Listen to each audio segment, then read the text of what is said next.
गोपी चंद योगी हो लिए जिन ले लिया भगमा बाणा। गोपी चंद योगी हो गए जिन ले लिया भगमा बाणा। गुरु महल जनाना भेजते ड्योढ़ी पे अलख जगाना। गुरु महल जनाना भेजते ड्योढ़ी पे अलख जगाना। व्यंजन छती सो छोड़ के भिक्षा का भोजन खाना। व्यंजन छती सो छोड़ के भिक्षा का भोजन खाना। तन पड़ गया कमजोर था ना खाया उदर वर के। ना खाया उदर वर के। ना खाया उदर वर के।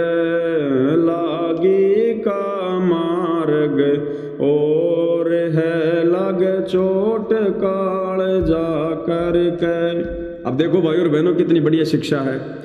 गोपी चंद योगी हो गए। गोपी चंद योगी यानी भगत बन गया।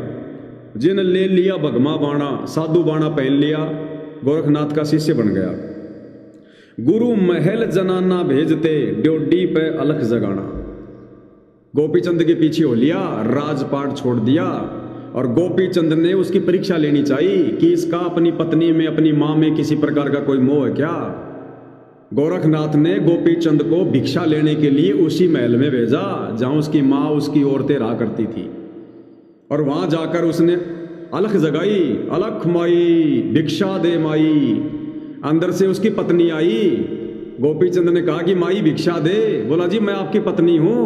बोला मैं भगत बन गया, अब कोई पत्नी वतनी नहीं है, अब गुरु का वचन मेरे लिए सिरोधारी है, आप मेरी माता जी हैं। ये उदाहरण दिया परमात्मा ने। भग भोग्या भगूप जय, भग से बचा न कोई, जय कोई भग से बचे भगत कहावे सोई। आग पड़ाई आपनी हाथ दिए जल जाए, नारी पराई आपनी भोगे सब कुछ जाए। कामी क्रोधी लालची इनसे भक्ति न होए, भक्ति करे कोई शूरमा जात वर्ण कुल खोए। उदाहरण दिया। जिनके पास में सच्चा गुरु नहीं था, तत्व ज्ञान नहीं था, उन्होंने भी अपनी स्त्री को माई कहकर संबोधित किया। भाई कलयुग की बिचली पीढ़ी है, मोक्ष प्राप्ति का सुनहरा अवसर है। भाई बहन के रिश्तों में आना पड़ेगा अगर मोक्ष प्राप्ति करनी है तो। ये पति पत्नी का खेल, ये शारीरिक संभोग का खेल, ये कामी क्रोधी लालची वाली स्थिति है, नहीं चलेगा। इसलिए भगवान ने साथ संगति चलवाई है ताकि हम इन बुराइयों से दूर होकर निर्विकारी हंस बने। ये बगुले बनकर भक्ति करते असंख्य योग हो गए हमारे को। तो जो भाई बहन कहते हैं ना कि ये पवन दास तो लोगों के घर तोड़वा रहा है, भाई बहन के रिश्ते बनवा रहा है, भैया लोगों ने आज से पहले ये काम कर करके भी मोक्ष प्राप्ति नहीं पाई। ये तो छोड़ना पड़ेगा। भाई बहन के रिश्तों में तो आना पड़ेगा अगर भक्ति करनी है तो, मोक्ष प्राप्त करना है तो। नहीं तो करते जाओ भक्ति, भक्ति धन जमा होता रहेगा और ऊपर से काले कव्य बन के भी घूमते रहो। यहाँ के स्वर्ग में, महास्वर्ग में धक्के खाओ, फिर अंत में फिर लक 84 में जाओ, गधे कुत्ते सुअर बनो।